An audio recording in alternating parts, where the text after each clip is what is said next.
Hello, friends, and welcome to Adventures in Pixieland. My name's Amy. I'm an ordained minister, and we're in Bible study. We are in the NIV, and we will be through the rest of 2025, starting January 1st, 2026. You'll be able to watch the KJV videos. After that, we have the Catholic Bible, and then we have, 3 more over there, so we're pretty set.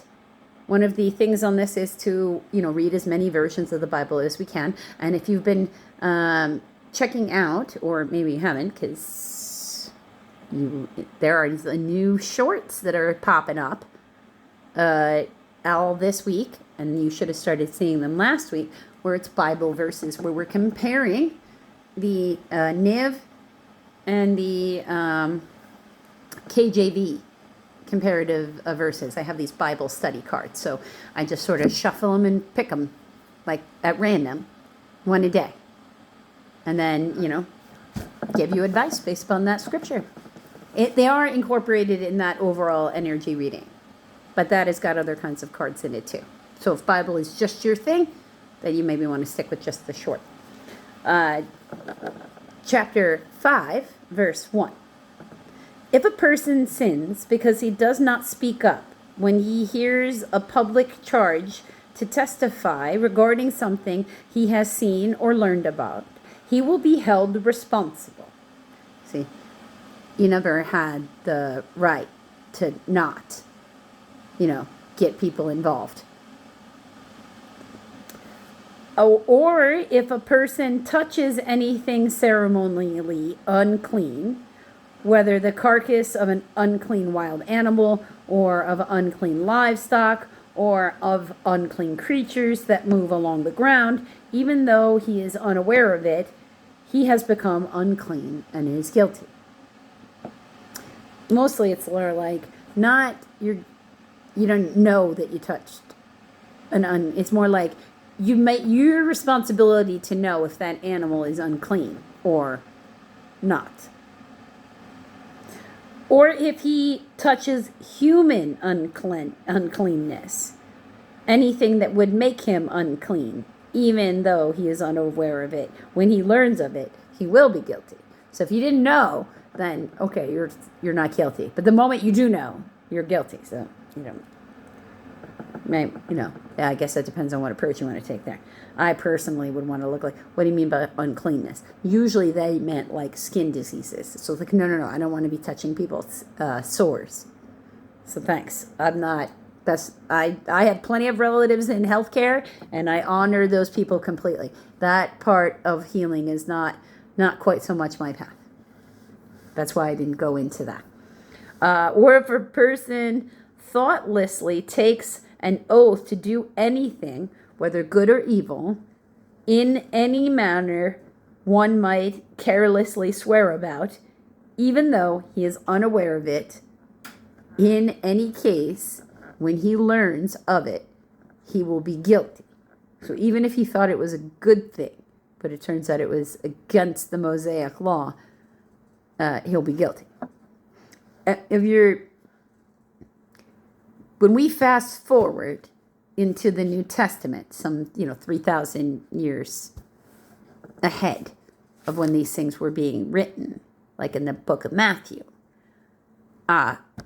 we get to see what happens to these laws because they're so specific that corruption becomes easy.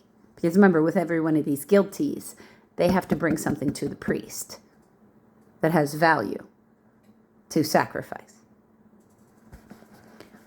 When anyone is guilty of any of these ways, he must confess in what way he has sinned, and he has the penalty for the sin, and as a penalty for the sin he has committed, he must bring to the Lord a female lamb or goat of the flock as a sin offering, and the priest shall make atonement for him for his sin.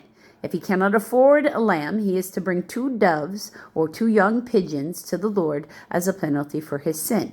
One for a sin offering and the other for a burnt offering.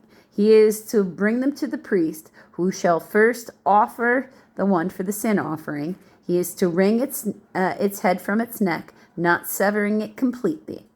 Okay, and he is to sprinkle some of the blood of the sin offering against the side of the altar, and the rest of the blood must be drained out at the base of the altar. It is a sin offering. The priest shall then offer the other as a burnt offering in the prescribed way. Make atonement for him for the sin he has committed, and he will be forgiven. If, however, he cannot afford 2 doves or 2 young pigeons, he is to bring as an offering for his sin 1/10 of an ephah, which is about 2 quarts or 2 liters, depending upon where you're following along from, of fine flour for a sin offering. He must not put oil or incense on it because it's a sin offering. He must bring it to the priest, who shall take a handful of it as a memorial portion and burn it on the altar on top of the offerings made to the Lord by fire. It is a sin offering. It is in this way the priest shall make atonement for any of these sins he has committed, and he will be forgiven. The rest of the offering will belong to the priest, as in the case of a grain offering. Okay? So it's not like they're not doing their job. It's just that they also get a cut because they have to be able to feed themselves and their families, and that's exactly what tithing is meant to do. It's meant to support in that way. The guilt offering. Then the Lord said to Moses, when a person commits a violation and sins unintentionally in regard to any of the Lord's holy things, he is to bring to the Lord as a penalty a ram from the flock, one without defect and one of proper value in silver, according to the sanctuary shekel. Or it's just about 2/5 of an ounce or at 11.5 grams. It is a guilt offering.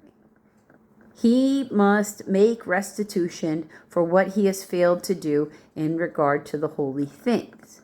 Add 1/5 of the value to that and give it to the priest, who will make atonement for him with a ram as a guilt offering. So if you don't have a ram, you can bring them a set amount of money, and they will provide the ram for your guilt offering, and he will be forgiven. If a person sins and does what is forbidden in any of the Lord's commands, even though he does not know it, he is guilty and will be held responsible. He is to bring to the priest as a guilt offering a ram of the flock, one without defect and of proper value. In this way, the priest will make atonement for him for the wrong he has committed unintentionally, and he will be forgiven. It is a guilt offering. He has been guilty of, and then C, or has made full explanation for his wrongdoing against the Lord. So, sort of like confession is good for the soul, which I do fully believe, and therapy keeps proving to the world to be true. That's just a different kind, if you will, of confession, in my opinion. Because you're not necessarily asking them to forgive you for sins. You're asking them to help you sort through your emotions. And it's normal to have conflict in one's life in general, but especially if you're a person of faith. It's going to, you're going to describe that as sin. So, until the next video, friends.